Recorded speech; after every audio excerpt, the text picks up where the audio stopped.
Hey guys, it's Ben the Coin Geek at Old Pueblo Coin, and today I have an open box video for you. I've got some stuff back from NGC, and let's just grab this and go with it. We are starting out with a coin that I had originally bought raw, and this is a proof 3-cent piece from 1888, and pretty nice overall eye appeal and surface quality. I think that it's got just a little bit of spotting to it, but overall it's a really nice coin. And this guy, NGC, called a Proof 64 Cameo, which is pretty much in line value-wise with what we thought it would come back. I will say I was intrigued when I looked and saw that the population on this coin in Proof 64 is over 250 pieces, but in Proof 64 Cameo it's just over 40 pieces. And yet, according to the price guide, the cameos are only 50 bucks more. They bid at about $450, whereas the non-cameo bids at about 400. So I find that kind of fascinating. I don't think that, heck, if you can get the cameo for just 50 bucks more, why would you buy anything else besides the cameos, right? I think so. So here we've got a nice looking 1909 S. And this is going to have the Victor David Brenner initials there at the bottom, VDB. This is a better date. The key date, everyone's looking for these guys. You see you've got a nice little separation there in the wheat stocks, but still quite a bit of wear. And there's not a big price difference from grade to grade on this. You see most of the flatness over the surface of the coin. Kind of look at the ear and see how there's not a lot of definition to that. The rest of the coin looks pretty good. It's a nice, what you call lower middle grade. They called it a fine 15. I thought there's a shot at a VF20, but the price between fine 15 and VF20 is not much.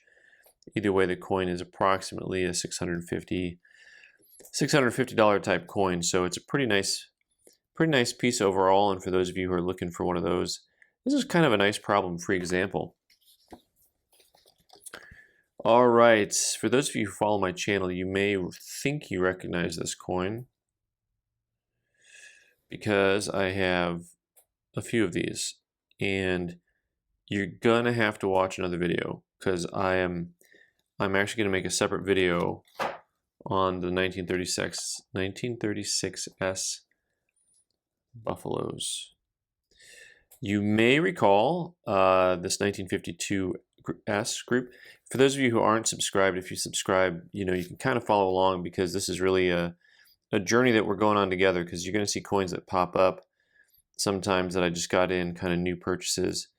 Look at the bell lines on that. Now, the bottom set of 3, how strong they are, just the slightest hair of disruption. By the way, for those of you keeping track at home, these coins we've sent in on the economy service, early bird service, which is also kind of NGC's standard service. Coins have to be valued at $3,000 or less to go in on the service.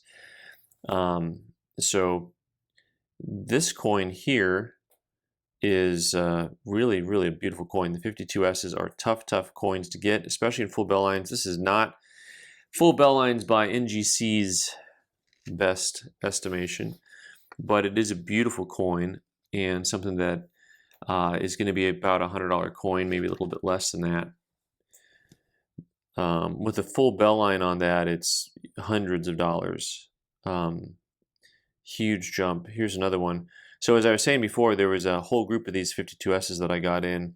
I sent them in on different services, and I got a little bit different results. Once again, you see bell lines that are nearly full, and also you see a coin that is really a high quality coin. Another 65 on that, and just super clean fields and a strong strike for a 52S. Those guys just don't come with strikes quite that strong. And the hits keep coming. I've got another 52S half. And I want you to look at just the quality of this coin. There is just almost nothing going on here that's bad. I mean, what a great looking coin. Once again, you'll see bell lines that are pretty strong. There's a little more weakness on this one, I think, than on the other ones, if I can say so. And because it's my show, I can say so. All right, MS66. This one is just a blazer. I mean, that coin's gorgeous. Gorgeous. I love the color. I love the tone to it. You know, the new cars are coming out with all these nice off-white colors. Steel gray, slate. They got names for them. Concrete. That one, maybe that one's concrete. That is about $130 coin, roughly, give or take, on that one. I got one last 52S. Now this one has a little bit more in the way of contact marks on it. You see just a little bit of chatter on his cheek there and in front of his face. But overall, that the surface behind his head is really strong, still really clean. And pardon my construction. Here we go. Still have a little bit on there. But this, now I want you to compare those bell lines to some of the first ones. So at the bottom of the bell, you've got these three lines that come all the way across. So NGC called this a 64 full bell line. And in 64, this is actually the most expensive coin out of all of those. This is about a $500 coin, maybe a little bit less, because it's so hard to get the full bell line on there. I dare to say, though, this first, well, this is the second, but these first two that came back 65, man, they are close. They are so close. Yeah, I'm particularly fond of the one that I showed first. Not only with the strike being really strong, but also love that color. Just a little bit off white. Really nice piece there. So, last but not least, hey, do I have any specialists in the house? Anyone who collects Standing Liberty quarters? All right, so this coin, for those of you who don't know, so the 52S is one of the most difficult half dollars to get with the full bell line. Only the 53S is harder. This, for Standing Liberty quarters, 1926 from the Denver Mint, is among the hardest coins to get with a full head. Now this does not have the full head. It has, you can see the outline of the face and the mouth and the eye and the hair and back, but the part right over the head is flat. Overall, I really liked the coin. I thought it was a gem state coin, gem mint state, so I thought it would come back at 65. It came back at 64. It was off a grade from what I wanted, but overall, you know, there's not a lot to complain about. So this coin, in the grade that it's in, is you know, about a $250 coin. A 65 is about a $350 coin. The full head, if you get this coin with a full head, it's like $8 grand. It's just crazy money. So watch out for anyone who's retooling heads on these guys, because well, it'd be fairly obvious because the line work is so fine on those. Anyway, but this has, is that a nice big die crack above the eye in Liberty? Look at that. It's kind of cool. Some die cracking going on there. Release the die cracking.